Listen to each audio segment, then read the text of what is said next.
আসসালামু আলাইকুম ওয়া রাহমাতুল্লাহি ওয়া বারাকাতুহু। পিক্সেল মিনাস ভিডিওর মিনাস স্টুডিওতে আপনাদেরকে স্বাগতম। আজকের ভিডিওতে আমরা শিখব ফটোশপ সফটওয়্যারের মাধ্যমে কিভাবে কালার কারেকশনের কাজ করতে হয়। তো চলুন শুরু করি।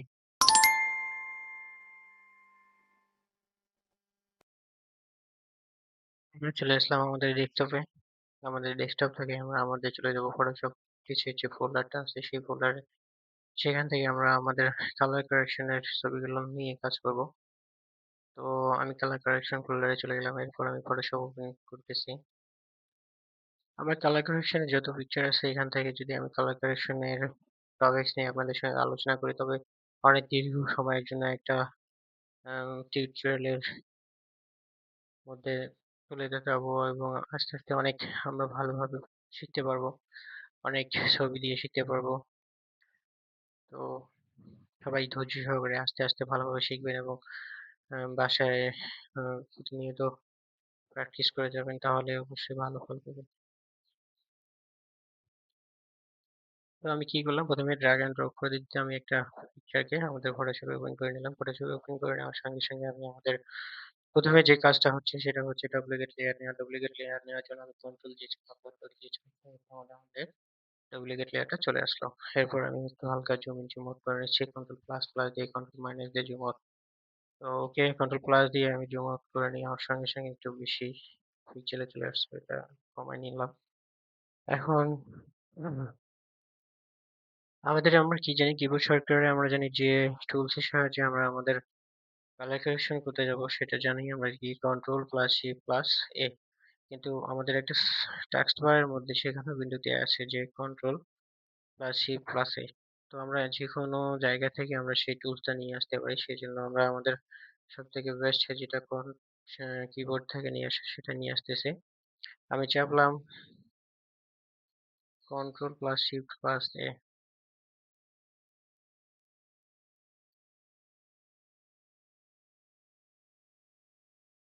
হালকা একটু মনে হয় আমার পিসি স্লো হয়ে গেছে অথবা লেগ করছে। কন্ট্রোল প্লাস শিফট প্লাস এ, সরি।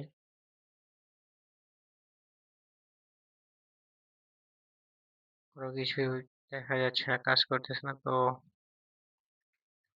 সবই তো ঠিক আছে, but control plus shift plus A কোথায় আসতেছে, আসতেছে না। আচ্ছা ঠিক আছে, দেখি একটু কোথায় জানি সমস্যা, এখান থেকেও চলে আসতেছে না। আসলে বুঝতেছি না, কন্ট্রোল প্লাস শিফট প্লাস এ আসতেছে না। আমরা সবই সিলেক্ট করতেছি, এটাও আসতেছে না। তো আমরা কি করবো, আমরা আবারও ফটোশপ কেটে দেবো। কেটে দেওয়ার সঙ্গে সঙ্গে আবারও ফটোশপ ওপেন করবো। এরকম হয় মাঝে মাঝে, অনেক সময় স্লো হয়ে যায়, আবার অনেক সময় হ্যাং করে। তারপর আমি সেই পিকচারটাকে কি করতেছি, এখনো ফটোশপ প্রপার ওপেন হয়নি। আবার ড্র্যাগ এন্ড ড্রপ করে দিতে ওপেন করলাম। ওপেন করার সঙ্গে সঙ্গে আমরা কিবোর্ড শর্টকাটে ইউজ করে আমাদের ডুপ্লিকেট লেয়ারটা নিয়ে নেবো। কন্ট্রোল জে নিয়ে নিলাম। হালকা একটু জুম ইন করে নিতেছি, জুম ইন আর একটু করে নিই। করার সঙ্গে সঙ্গে আমি আমার কিবোর্ড থেকে আমাদের টুলস এর সাহায্যে আমরা কালার কারেকশনের টুলস নিয়ে চলে আসবো। কন্ট্রোল প্লাস শিফট প্লাস এ, সঙ্গে সঙ্গে চাপার সঙ্গে সঙ্গে এবার দেখেন কত সুন্দর করে কাজ করলাম। আসলে ভিডিও কোনো সময়ের জন্য আমরা সময় বাড়াইতেছি না, কিন্তু অনেক সময় ইনসিডেন্টলি ঘটে যায়, হয়ে যায়। তো এখানে ফার্স্ট কি কালারের বর্ণনা দেয়া আছে সেটা হচ্ছে, আমরা জানি বেসিক বেসিক থেকে আমরা জানি টর্নবি টর্নবি থেকে আমরা জানি ডিজিটাল ডিজিটাল, তারপর এবং চতুর্থতে পাওয়া যাচ্ছে এসএসএল অ্যাডজাস্টমেন্ট। তো আমি বেসিক এর কালার কারেকশন নিয়ে আলোচনা করবো। সেগুলোর মধ্যে আমি টেম্পারেচারটা দিকে ডানে এবং দিকে পাচ্ছি, তাহলে আমরা বুঝতে পারবো আসলে কোন রংটা আমাদের ছবির সঙ্গে সে অ্যাটাচ করবে বা ভালো দেখাবে। কিন্তু আজকেও আমি সেই গত পর্বের ন্যায় আর একটা ব্যঙ্গের ছবিকে নিয়ে কাজ করতেছি। আসলে পাশাপাশি রিলেটেড রেখে যদি কোনো টিউটোরিয়াল বা শেখানো কিছু নিয়ে আসা যায় তাহলে মনে হয় সেটা অনেকটা ভালো হয় সবার জন্য। তো আসলে সবাই মিলেমিশে কাজ করব। ভালো হোক মন্দ হোক কমেন্ট করে জানাবেন। ভালো হলেও জানাবেন, খারাপ হলেও জানাবেন। সবার থেকে অনেক ভালো কিছু আশা করি। তো এখানে টেম্পারেচার আমি মাইনাস করে দিলে দেখা যাচ্ছে যে আসলে মাইনাসের যে আবহাওয়াটা হয় সেটা অনেক সময় মেঘ থাকে না, কিন্তু আবহাওয়াটা অনেক সময় দেখা যায় আলোটা কম হয়ে যায়। তো টেম্পারেচার যে লুপ থেকে আমরা আবহাওয়াটাকে একটু বাড়ায় দেওয়ার চেষ্টা করি। কারণ পরবর্তীতে অনেক কালার আছে, সেই কালার গুলো নিয়ে আমরা কাজ করবো, তখন অনেকটা সুন্দর দেখা যাবে। তো ওই হালকা একটু বাড়ায় দিয়ে রাখলাম। এরপর টিন্ট নিয়ে কাজ করতেছি। টিন্ট আভাতে আমরা আবারও হাত দিয়ে মাইনাসের দিকে সরে যাচ্ছি। মাইনাস। কারণ মাইনাসের যে আমাদের অংশটুকু আছে সেটা দেখতেছি আমরা পাতার রঙের সঙ্গে মিশে যাচ্ছে। সেইজন্য মাইনাসের দিকে চলে যাচ্ছি। তো এইভাবে মাইনাসের দিকে চলে যাওয়ার সঙ্গে আমি এই পর্যন্ত রেখে আমার টিন্টের কাজ শেষ করে দিলাম। আমরা জানি যে একেক ওয়েদারে একেক ঋতুতে একেক একটা রং দেখা যায় আবহাওয়ার সঙ্গে। সেটা কি হচ্ছে বলা হয় মূলত ট্রেন্ড। আর অ্যাহ এরপরে যেটা যাচ্ছি আমরা এক্সপোজার। এক্সপোজার আমরা জানি আলো কম থাকলে পিকচারে মেঘের মধ্যে থাকে আমাদের যে পিকচার গুলো তোলা হয় বা কাজ করা হয় সেগুলোর মধ্যে আমরা এক্সপোজার দিয়ে দিতে পারি। তো হালকা একটু এক্সপোজার করে হালকা একটু ব্রাইট করে দিতেছি, উজ্জ্বল বাড়ায় দিতেছি, উজ্জ্বলতা বাড়ায় দিচ্ছিলাম। এরপর দেব কি কন্ট্রাস্ট। কন্ট্রাস্টে গিয়ে আমি ১ম এ বাম দিক থেকেই করে গিয়ে দেখি না বাম দিকে কি সমস্যা। ডান দিকে চলে যাই। ডান দিক দিয়ে যাইতে অনেকটা সুন্দর লাগবে এই কন্ট্রাস্টের কারণে। চোখগুলান সহকারে সবগুলান ফুটে উঠবে। পায়ের আঙ্গুলগুলান পর্যন্ত অনেকটা আ সুন্দর দেখা যাবে। তো এভাবে রেখে দিলাম। এভাবে রেখে দেওয়ার পর হাইলাইটটাও আমরা জানি অনেকটা ডান দিকে সরাই দিলে অনেকটা উজ্জ্বলতা বাড়ায়। তো এরপর আ সেটা না করে আবার বাম দিকেও নিয়ে গিয়ে এভাবে ডানে বামে মিলে মাইনাস প্লাস মিলিয়ে আমরা কাজ করে যেটা সুন্দর লাগবে পিকচারটার দিকে লুক রাখে এভাবে কাজ করবেন, তাহলে অবশ্যই ভালো রেজাল্ট পাবেন। শ্যাডো এখানে দেখতেছি আমরা ব্যাঙ যে দাঁড় হয়েছে পাতার উপরে তার নিচে যে একটা শ্যাডো আছে সেই শ্যাডো এবং একদম অনেক পিছনে যে ব্যাকগ্রাউন্ড এর মধ্যে একটা ঠাস করে বোঝা গেল যে আসলে কালো দাগ বা কালো চিহ্নটা ওইটা। তো শ্যাডোকে কি আমরা করতে পারি? অবশ্যই শ্যাডোকেও কিন্তু আমরা আ একদম ফর্সা না করে দিয়ে হালকা একটু কিন্তু সাদা করে দিতে পারি। তো দরকার নেই আমরা শ্যাডোটাকে একটুখানি সুন্দর করে গাঢ় করে রাখার মতো চেষ্টা করতেছি। কারণ যদি ব্যাঙের ছায়াটা পাতার উপরে পড়ে আছে এটা একটু দেখা গেলে অন্তত ভালো হবে, পিকচারটা অনেক এইচডি লাগবে। তো হোয়াইটটা রেখে আমরা একটু মাইনাস করে দিয়ে কাজ করতেছি। কারণ ব্যাঙের পিঠে প্লাস পায়ের মধ্যে অনেক সাদা অংশ, এটা বেশি হয়ে গেলে পায়েই বোঝা যাবে না যে তার আছে বা পাতার মধ্যে এখানে আছে। এভাবে আপনারা কাজ করুন। ব্লাক যেটা আছে আমি জানি শ্যাডো ছাড়া এখানে কোনো ব্লাক নাই। এখানে ব্লাকের মধ্যে এখানে রেখে আমি একটু জিনিসটা একটু ভালো করার চেষ্টা করতেছি। তো ভালোই লাগতেছে। এভাবে রাখলে একরকম লাগে। তো আসলে ব্লাকটা মূলত ভালো কাজ করতেছে এখানে।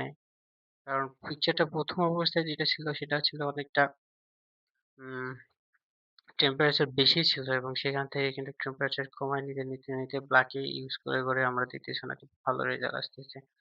তো আমি এই অবস্থায় রেখে দিলাম। ব্লাডটা অনেক গাঢ় করে দিয়ে রাখলাম। টেক্সচারে আমি এখন কাজ করে দেখি টেক্সচারে কি অবস্থা দাঁড়ায়। এভাবে আপনারা পিকচারের দিকে একটা দৃষ্টিভঙ্গি রাখবেন এবং তার পরবর্তীতে যেগুলো বর্ণনা আছে কালারের সেগুলোকে নিয়ে কমা করে অনেক দ্রুত কাজ করে দেখবেন যে তাৎক্ষণিক কি পরিবর্তন হয়। আস্তে এগুলো হয়তো বুঝবেন না, কিন্তু তাড়াতাড়ি করবে তো দেখবেন যে কোন জায়গাটা ইফেক্টে কত সুন্দর লাগে। এইটা এভাবে করলে আপনাদের জন্য ভালো, সবার জন্য ভালো। তো ক্লারিটি থেকে আমি জানি যে আসলে পেলে আমি সবসময় ডানের দিকে চলে যাই। ডান দিক থেকে তারপরে আমি দেখি যে আসলে ডানে ভালো না লাগে তখন মাইনাসের দিকে চলে যাই। তো এইভাবে মাইনাসের দিকে যাইতে দেখতেছি আসলে সবকিছুকে নিয়ে সে কালো হয়ে গেল, মিক্সচার হয়ে গেল। এইভাবে মিক্সচারের মধ্যে না রেখে তাকে আমি এইভাবে রেখে দিলে হয়তো একটু এইভাবে রেখে দিলে একটু ভালো হয়। আচ্ছা, ওকে, ঠিক আছে। যেভাবে রেখে দিলে আপনারা ভালো মনে করবেন, আপনারাও বাসায় প্র্যাকটিস করবেন এভাবে। কাজ শিখতে একসময় আপনারাও পুরো থেকে অনেক অ্যাডভান্স অনেক আ ভালো একটা গ্রাফিক ডিজাইনার হয়ে যাবেন গ্রাফিক্স শিখতে।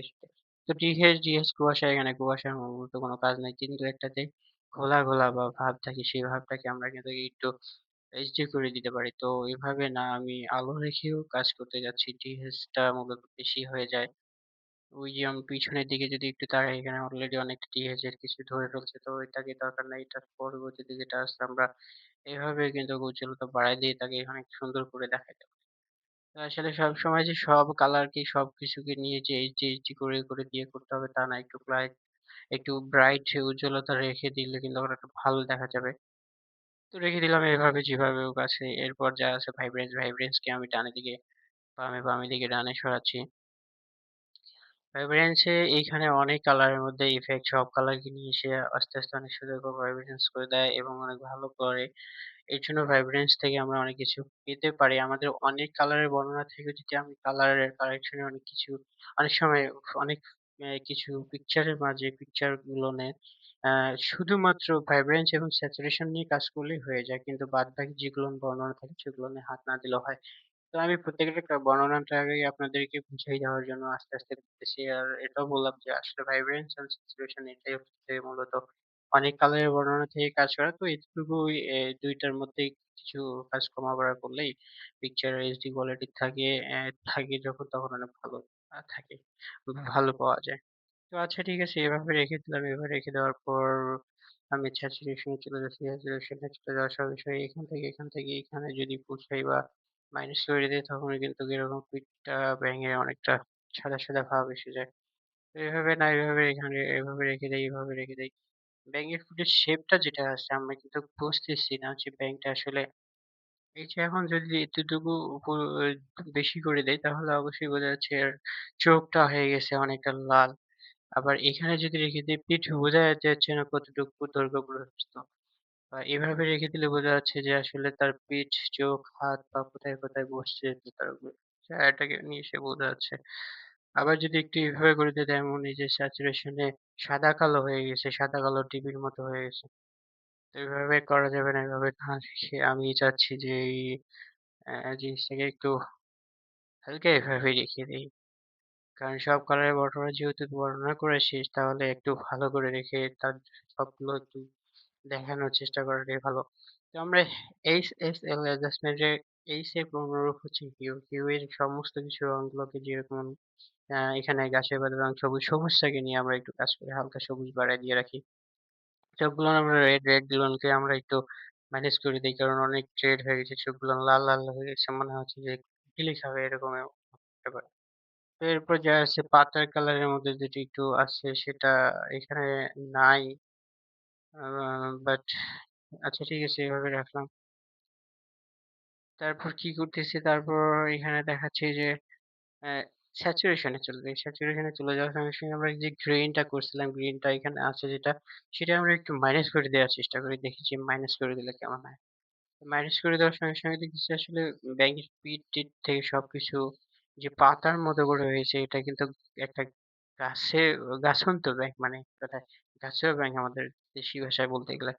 তো তার কিন্তু গাছের পাতার রঙের মতো কিন্তু তার পাতার রঙও হয়ে যায়। আমরা জানি। তারপরেও একটু ভালোভাবে দেখার চেষ্টা করি। কারণ আমরা তো যেহেতু গ্রাফিক্স এ নিয়ে আলোচনায় আছি সেটা যদি আবার প্রপারলি না বোঝা যায় যে কোনটা গাছের পাতা আর কোনটা ব্যাঙের গাছের পাতা তাহলে তো কোনো সময় বিপদে পড়লেও আমরা চিনতে পারবো না। তার জন্য একটু চিনি। তো লেমোনেন্স এ চলে যাই। লেমোনেন্স কি কাজ করে আমরা জানি লেমোনেন্স এ অনেক ইফেক্ট থাকে অনেক সুন্দর। এইচডি করার জন্য চকচকা করার জন্য একদম এইচডি কোয়ালিটি নিয়ে আসার জন্য লুমিনেন্স ইউজ করা হয়। এখানে গ্রেইনটাতে আমরা একটু হাতিয়ে দেখি যেমন এই যে আমি যদি মাইনাস করে দেই তখন হয়ে যাচ্ছে যে চতুর্দিকের ব্রাইটনেস টাকে কমায় দিয়ে ব্যাঙের শরীরের সমস্ত অংশটুকুকে নিয়ে সে সুন্দর করে বোঝাচ্ছে যে ব্যাঙই হচ্ছে এখানে প্রপার একটা ডিজাইন করার মতো। সে ব্যাঙটাকেই যদি সে ডিজাইন করতে না পারে, বোঝাইতে না পারে তাহলে পাতার রঙের মধ্যে কোনো ইফেক্ট বা পাতার রঙের মধ্যে কোনো রং দিয়ে লাভ নাই। তো এইভাবে রাখলাম, এভাবে রেখে দিয়ে ব্যাঙটাকে চিনি আমরা ব্যাঙটাকে নিয়ে একটু ভালোভাবে শিখি। তো আচ্ছা ঠিক আছে বাদবাকি যেহেতু আরো কালার আছে যেমন রেডটাকে একটু যদি কমাই দেই তাহলে ওর চোখের কালারটা দেখেন একটু কত সুন্দর করে কমায় যাচ্ছে। আসলে এখন বোঝা যাচ্ছে যে তার চোখে কিন্তু অনেকটা লেন্স ইউজ করা হয়েছিল মনে হয় তার কারণে ও ডিপ আকারে দেখতেছে। আর এখন যখন কমায় দিতেছি তখন কিন্তু তার চোখটা হালকা গাঢ় লাল হয়ে যাচ্ছে। তখন সে বোঝা যাচ্ছে যে তার চোখ থেকে কোনো প্রতিফলনও হচ্ছে না বা সে এরকম ডিপ আকারেও নাই। আবার যদি আমরা একটু বাড়ায় দিতে থাকি তখন কিন্তু আরো বাড়াই যাচ্ছে বা ওর চোখ কিন্তু অনেকটা আরো ডিপ হয়ে যাচ্ছে। তো এইভাবে রেখে দেই, এইভাবে রেখে দেই। আসলে একটু মন খারাপের কিছু নাই। ব্যাঙ ভাই তুমি এইভাবেই থাকো। তোমার চোখের কালার দেখে কিন্তু অনেকটা একদম ভয় লাগতেছে। আচ্ছা ঠিক আছে এভাবে তারপর কি আমাদের অন্যান্য আরো যে কালার বর্ণনাগুলো আছে এভাবে আমরা দিয়ে দিতে পারি। আমরা এগুলোটাকে নিয়ে একটু কাজ করলে আমরা পায়ের মধ্যে যে কালারটা আছে সেই পায়ের কালারটাকে নিয়ে বা এই ব্যাকগ্রাউন্ড এর যে হলুদ কালার আছে সেটাকে নিয়ে আমরা বুঝতে পারবো। তো এটা একটু দিয়ে দিলাম। একটু বাড়াই দিয়ে দিলাম যে হলুদটা একটু ফুটে উঠুক। আসলে অনেক সময় অনেকের হলুদ প্রিয় হয় না, আবার অনেকের কাছে অনেক হলুদ প্রিয় হয়ে যায়। বাস্তবিক এটাই কথা সত্য যে হলুদটা অনেক পছন্দ করে বা অনেক ভালো একটা কালার। আর বিষয়টা আপনারা বুঝতেছেন যে বর্তমানে যে ফিফা ওয়ার্ল্ড কাপ ২০২৬ চলে আসছে আমাদের, যে অনেক সময় হলুদ এবং অন্যান্য কালারের মধ্যে যে জার্সি সিলেকশন থাকে সেখান থেকে কিন্তু আমরা দলও অনেক সময় সিলেকশন করে থাকি ভালো খেলা দেখে, ভালো কিছু করে। তো আমার চয়েস এখানেই দেখি আপনারা মিন করতে পারতেছেন, আর বলার কিছু নাই। তো আমি এখানে ওকে করে দিলাম। ওকে করে দেওয়ার পরে আমি চলে যাবো। চলে যাওয়ার পর আমার পিকচারটাতে একটু স্লো মোডে ছবিটা ধরে নিবে। তো এরপর আমি কি করব? আমি বিফোর আফটার করার জন্য ক্যানভাসে চলে যাব। ক্যানভাসে চলে যাওয়ার জন্য কন্ট্রোল alt C চাপতেছি। কন্ট্রোল alt C চাপার সঙ্গে সঙ্গে ওয়াইড এর সাইজটা দেয়া আছে কত 22 22 দুগুণে 44 দিয়ে দিলাম। এন্টার চাপলাম। এন্টার চাপার সঙ্গে সঙ্গে লেয়ারটা আমাদের বেড়ে গেছে। লেয়ারটা বেড়ে যাওয়ার সঙ্গে সঙ্গে আমি লেয়ারটাকে ডান দিকে সরাই নিচ্ছি এবং যে কাজটা করলাম না সেই ব্যাকগ্রাউন্ডের লেয়ারটাকে টানলে সরবে না, আমরা সবাই জানি। এর জন্য আমাদের কি করতে হবে? ব্যাকগ্রাউন্ডের যে কালার দেয়া থাকে লেয়ারটাতে সেই কালারটা তুলে দিয়ে আমাদেরকে সেটা বাম দিকে সরায় নিতে হবে। এভাবে সরায় নেওয়ার সঙ্গে সঙ্গে আমাদের কি হয়ে গেল? আমরা ২ টা ব্যাঙের লুক পেয়ে গেলাম। ২ টা ব্যাঙের চেহারা দেখতে পাচ্ছি। তো এভাবে একটু এটা মিডলে, এটা একটু মিডলে রেখে দেই। অথবা এটাকে একটু আরেকটু ডানে সরাই দিই। এভাবে স্কোয়ার করে নিবেন। করে নেওয়ার সঙ্গে সঙ্গে মিনিমাইজ করে একটু আরেকটু সরায় নিয়ে একটু দেখবেন আসলে কোনটা ভালো হয়। এইভাবে যে ব্যাঙটাকে এভাবে রেখে দিতে ভালোবাসতাম। আচ্ছা, কি সুন্দর দেখা যাচ্ছে। এখন আমি কি করব? সেভ করব। কন্ট্রোল এর চাপতেছি। কন্ট্রোল এর চাপার সঙ্গে সঙ্গে আমাদের ডেস্কটপে চলে যাচ্ছি। ডেস্কটপে চলে যাওয়ার পর আমি আমার সেভ এস টাইপটাকে আমি জেপিজি করে রাখলাম এবং কালার কারেকশন এখানে দেয়া আছে ৩৯ পিকচারের ফার্স্ট যে নেম দিয়ে সেভ করা ছিল। তা আমি কালার কারেকশন এ আজকে ৩ নাম্বার ভিডিও নিয়ে আসতেছি। ৩ নাম্বার ভিডিওর জন্য ৩ নাম্বার 3 দিয়ে দিলাম। এরপর দিয়ে দিলাম হচ্ছে সেভ করব। সেভ করার সঙ্গে সঙ্গে আরেকটা পপআপ শো করবে। সেখান থেকে আমরা অনেক আ যে কেবি বা এমবি বা পিক্সেলের সাইজ দেয়া চায় অনেক সময় বায়াররা থেকে যেকোনো কোনো সার্ভারে অ্যাপ্লিকেশন করতে গেলে সেটার জন্য এই পপআপটা আমাদের অনেক ইম্পোর্টেন্ট ইউজ করার ক্ষেত্রে। তো এটা আমরা করব পরবর্তীতে বা আমরা শিখে রাখছি, অনেক ভিডিওতে বলা হয়েছে, তার জন্য আজকে আর না। ওকে করে দিলাম। ওকে করে দেওয়ার সঙ্গে সঙ্গে আমরা চলে যাব আমাদের ডেস্কটপে। আমি মিনিমাইজ করে দিয়ে ডেস্কটপে চলে যাচ্ছি। ডেস্কটপে চলে যাওয়ার সঙ্গে সঙ্গে একটা রিফ্রেশ করে দেখব। রিফ্রেশ করার সঙ্গে সঙ্গে আমরা পিকচারটা পাইছি। ওকে। একটু হালকা গ্যালারিতে শো করি।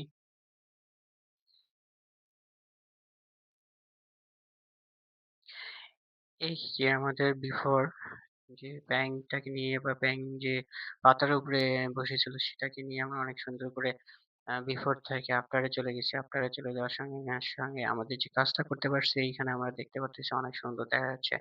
আসলে এই আমাদের ভাষায় যেটা বলা হয় যে এই সমস্ত ব্যাঙ পাতার মধ্যে গাছের মধ্যে থাকে, গাছুয়া ব্যাঙ বলা হয়। এই ব্যাঙগুলান থেকে আমাদেরকে একটু সতর্ক থাকতে হবে। আসলে অনেক সময় এই ব্যাঙগুলোন কিন্তু অনেক ডেঞ্জারাস হয়ে যায়। ডেঞ্জারাস অবস্থায় কিন্তু অনেক কিছু করে দিতে পারে আমাদেরকে।